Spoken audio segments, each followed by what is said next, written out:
तो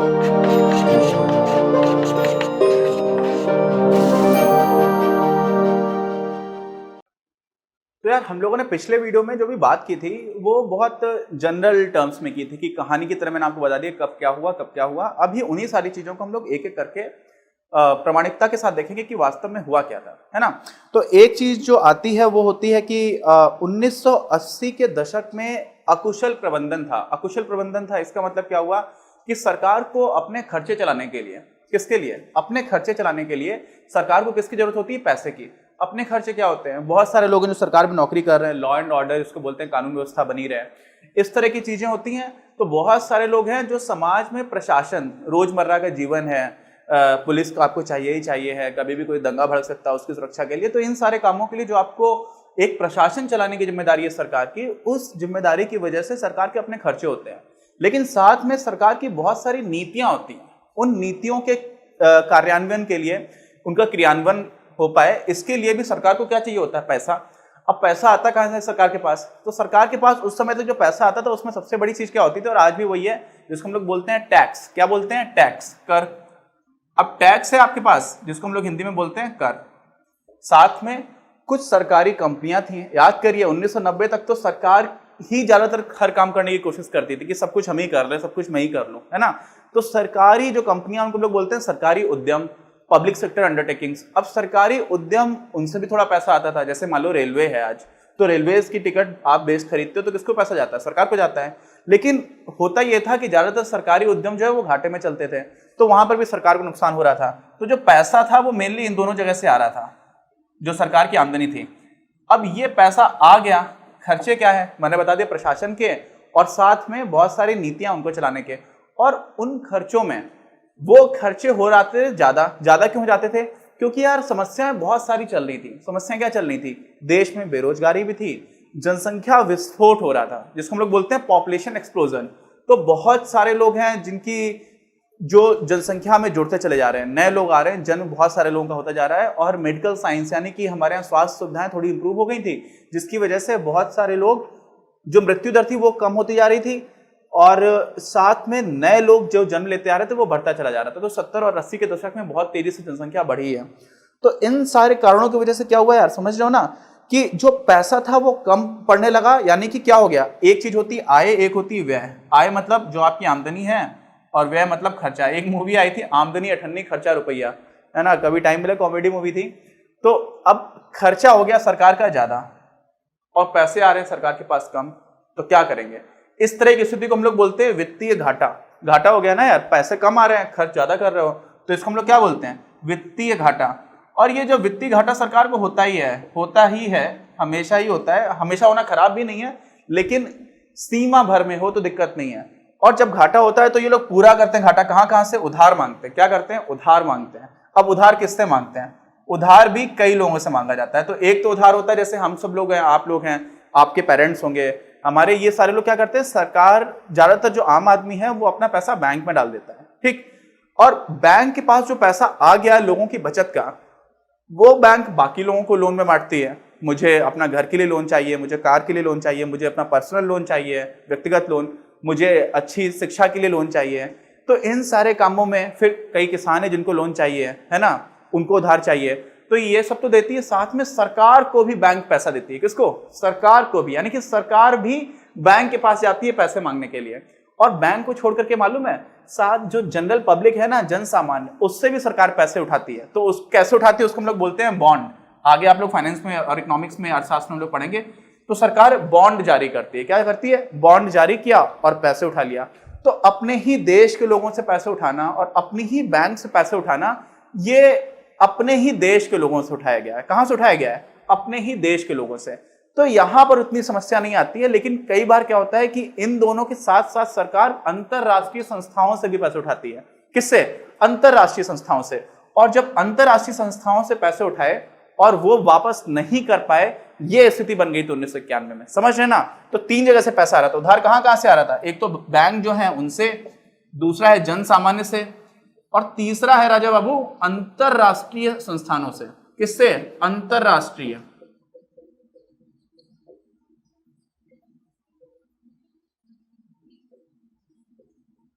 अभी जो लिखा हूं वो आपको इतना अच्छे से दिखेगा नहीं। देखो कई लोग अंतरराष्ट्रीय में ऐसे कर देते हैं, अंतरराष्ट्रीय हो जाता है, और यहां तक कि हमारे अखबार भी लिखते हैं, लेकिन ये गलत होता है। मेरे स्कूल के प्रधानाचार्य जी थे, उन्होंने मुझे बचपन में बताया था, और वो सही भी है, क्योंकि अंतर का मतलब होता है कि अंतरराष्ट्रीय मतलब राष्ट्रों के बीच में, बहुत सारे राष्ट्र, तो उसको बोलते हैं अंतरराष्ट्रीय। रा ऊपर चढ़ाएंगे नहीं, आधा रा नहीं होता है वो, है ना, तो वो अलग इश्यू हो गया।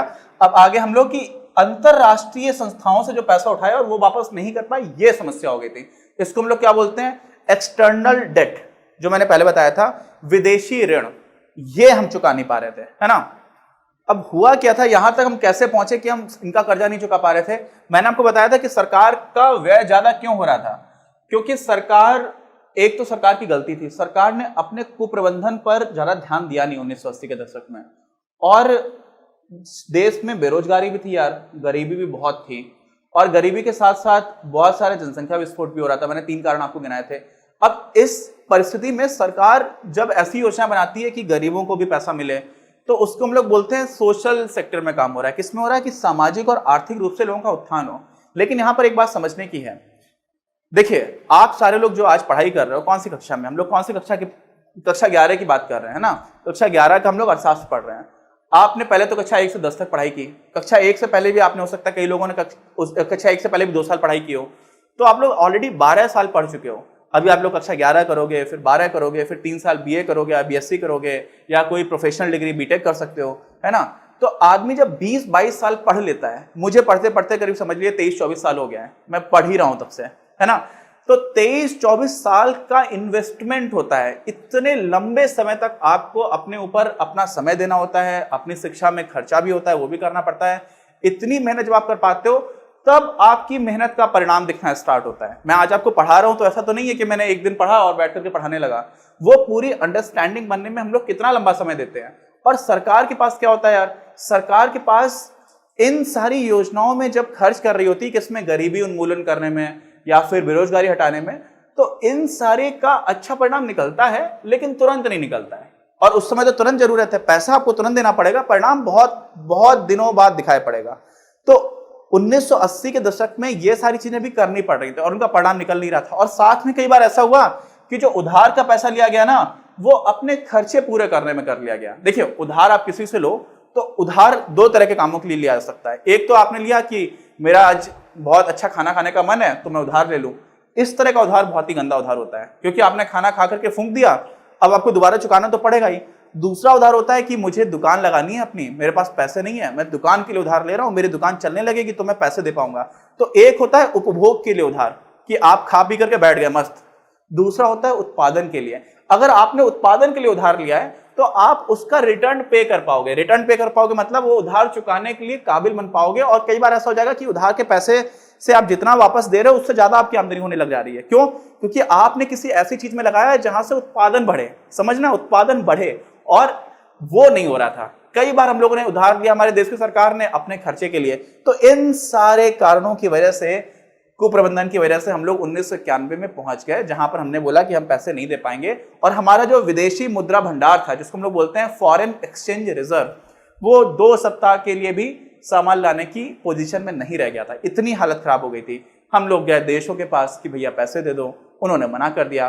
फिर हम लोग कहाँ गए? हम लोग गए, मैंने बात की थी विश्व बैंक, जिसका उस टाइम पर, और पहले जो नाम था उसका ओरिजिनली, वो था international bank for reconstruction and development, अंतरराष्ट्रीय पुनर्निर्माण एवं विकास बैंक, है ना। तो मैंने बताया था अपने ईस्टर्न डेडिकेटेड फ्रेट कॉरिडोर जो बन रहा है, उसमें भी विश्व बैंक ने काफी फंडिंग कर रखी है।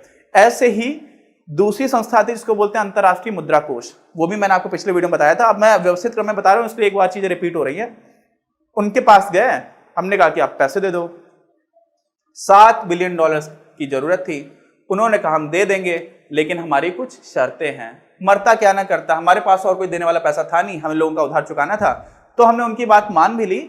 और बहुत सारे जो अर्थशास्त्री है ना यार, वो कोशिश कर रहे थे कि कुछ और अच्छे तरह के सुधार हों। देश में आर्थिक सुधारों की जरूरत महसूस की जा रही थी। और इन सारे कारणों की वजह से हम लोगों ने उनकी शर्तें मांग ली। और उनकी शर्तें थी क्या? उनकी शर्तें, यही हमारे चैप्टर का नाम था, उदारीकरण, निजीकरण और वैश्वीकरण। अब उदारीकरण से क्या था मतलब था? उदारीकरण में उन्होंने बोला यार कि जो आप लोगों ने बोला हुआ है ना कि निजी लोग ये नहीं, एक तो तीनों चीजें आप समझ लीजिए। उदारीकरण का मतलब होता है लिबरल हो जाओ। लिबरल मतलब आप लोगों को आजादी दो, किसी को कुछ बनाना है बनाने दो, किसी को कोई चीज ज्यादा बनानी है ज्यादा बनाने दो, आप उस पर बहुत रोक टोक मत लगाओ, अपने हिसाब से जीने दो, है ना। मतलब उदार हो जाओ कि ठीक है आप जो भी करोगे हम सहन कर लेंगे। पहले क्या होता था, लाइसेंस राज चलता था, आपको कुछ भी करना है यार लाइसेंस लो, ये करना है तो लाइसेंस, वो करना है तो लाइसेंस, ये नहीं बना सकते, वो नहीं कर सकते, ये इतना ही बना सकते। इस तरह का जो हम लोगों ने देखा था ना 1950 से 1990 तक का, जिस पीरियड में बांध करके रखा गया था हमारे देश के उद्यमियों को, जो भी बिजनेसमैन है उनको, वो बोला गया कि वो छोड़ो, तो उसको हम लोग बोलते हैं उदारीकरण, उदार हो गए आप। दूसरा निजीकरण। निजीकरण में बोला गया कि आपने, हम लोगों ने देखा था ना इंडस्ट्रियल पॉलिसी जो हम लोगों ने देखी थी, औद्योगिक क्षेत्र में जो भी हमारी योजनाएं थी 1956 में जो आई थी कि 3 सेगमेंट डिवाइड कर दिए गए थे। पहली श्रेणी में कि सिर्फ और सिर्फ सार्वजनिक उपक्रम या सार्वजनिक उद्यम है वही काम करेंगे, पब्लिक सेक्टर कंपनीज ही काम करेंगे। तो बोला गया कि भैया पब्लिक सेक्टर कंपनी जो है वो कम क्षेत्रों में काम करें, ज्यादा से ज्यादा क्षेत्र निजी क्षेत्रों को दे दो, निजी कंपनी को काम करने दो। दूसरा, लघु उद्योग के लिए बहुत सारी चीजें रिजर्व करके रखी गई थी, आरक्षित की गई थी कि आप ये चीजें सिर्फ लघु उद्योग ही बनाएंगे, बोला उसको भी छोड़ो, निजीकरण करो, जो लोग ज्यादा अच्छे से ज्यादा अच्छी चीजें बना पा रहे हैं उनको बनाने दो, है ना। क्योंकि अगर आपने ऐसा किया हुआ है तो इसी का परिणाम ये हुआ है कि आपकी अर्थव्यवस्था खुली नहीं है, समझ रहे हैं। और खुलने वाली बात से आ जाता है वैश्वीकरण। मैंने आपको टाटा नैनो का एग्जांपल दिया था पिछले चैप्टर में। टाटा नैनो में क्या था, जब स्टार्टिंग में टाटा नैनो नेपाल में बिकने जाती थी तो 300% की उस पर थी कस्टम्स ड्यूटी। नेपाल के एंगल से देखेंगे, नेपाल के दृष्टिकोण से देखेंगे तो अगर इंडिया में 1.5 लाख रुपए की पड़ रही है तो वहां पर 6 लाख रुपए की पड़ती थी। क्यों? क्योंकि इस पर 4.5 लाख रुपए आप कस्टम्स देते थे किसको? नेपाल की सरकार को। अगर मैं नेपाली हूं और मुझे नेपाल में टाटा नैनो खरीदनी है, अब टाटा तो इंडिया की कंपनी है, तो इंडिया से जब नेपाल में जा रही है तो नेपाल के अंदर एक कर लगा करता था, वो इतना ज्यादा था, तो सोचिए मैं नैनो क्यों खरीदूंगा। तो ऐसे ही भारत ने बाहर से आने वाले सामान पर बहुत सारे प्रतिबंध लगा रखे थे। एक तो सीधे तौर पर प्रतिबंध नहीं बोला सकता है, 2 चीजें होती है। एक होता है कोटा। क्या होता है कोटा? कोटा मतलब ठीक है आपको गाड़ियां खरीदनी है लेकिन सिर्फ 50 गाड़ी आएंगी आपके देश से हमारे देश में, इस तरह की बात।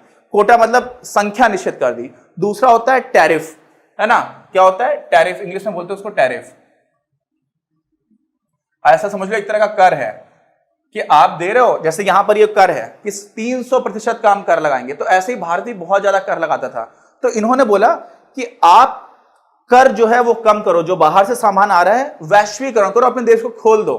बंद करके जो रखा हुआ है ना, जो सारे दरवाजे बना रखे हैं वो दरवाजे खोलो, लोगों को आने दो। उनके ऊपर इस तरह के जो आप टैक्सेस लगा रहे हो, कर लगा रहे हो, वो मत लगाओ और कोटा हटाना शुरू करो। और साथ में आप भी अपने यहां से सामान जो बाहर भेज रहे हो उस पर एक होता था, हम लोग निर्यात कर लगाते थे, एक्सपोर्ट ड्यूटी। बताइए हमारे देश का इंसान बाहर कुछ बेचना चाह रहा है, उस पर भी हम लोग निर्यात कर लगा करके बैठे हुए थे। तो बोला गया कि आप ये बंद कर दो, कम कर दो, उसको हम लोगों ने बोल दिया वैश्वीकरण। तो तीनों का आपको अर्थ थोड़ा समझ में आ रहा है। उदारीकरण क्या है कि आपने जो उनको बांध करके रखा हुआ है वो थोड़ा सा छोड़ दो। निजीकरण, ज्यादातर चीजें निजी सेक्टर, निजी प्राइवेट लिमिटेड कंपनीज, उनको बनाने के लिए आप छोड़ दो।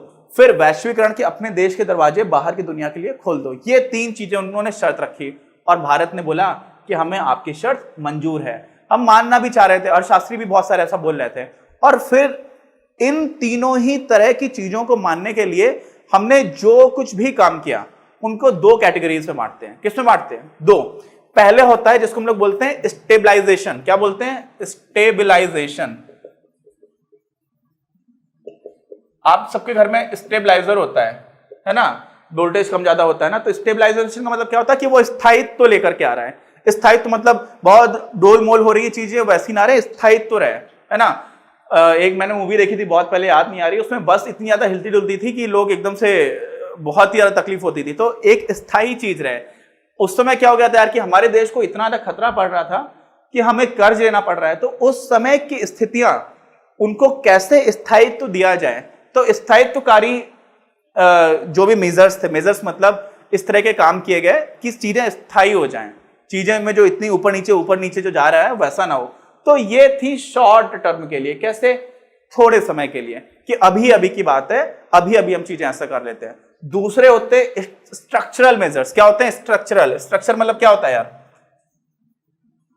स्ट्रक्चरल मेजर्स में क्या आता है संरचनात्मक परिवर्तन। संरचनात्मक कि अभी तक तो चलो अभी हमने तुरंत का कदम संभाल लिया, किससे? स्थायित्वकारी चीजों से। और पूरे देश में ये समस्या बनी क्यों है, और उसको छोड़ने के लिए हम लोगों ने उदारीकरण, निजीकरण और वैश्वीकरण, ये एक दिन में तो हो नहीं जाएगा। उदारीकरण करने में समय लगेगा, निजीकरण करने में समय लगेगा। ऐसा तो है नहीं कि आज तक सब कुछ सरकार बना रही थी और अगले ही दिन से आपने बोल दिया कि नहीं प्राइवेट कंपनीज बनाएंगी।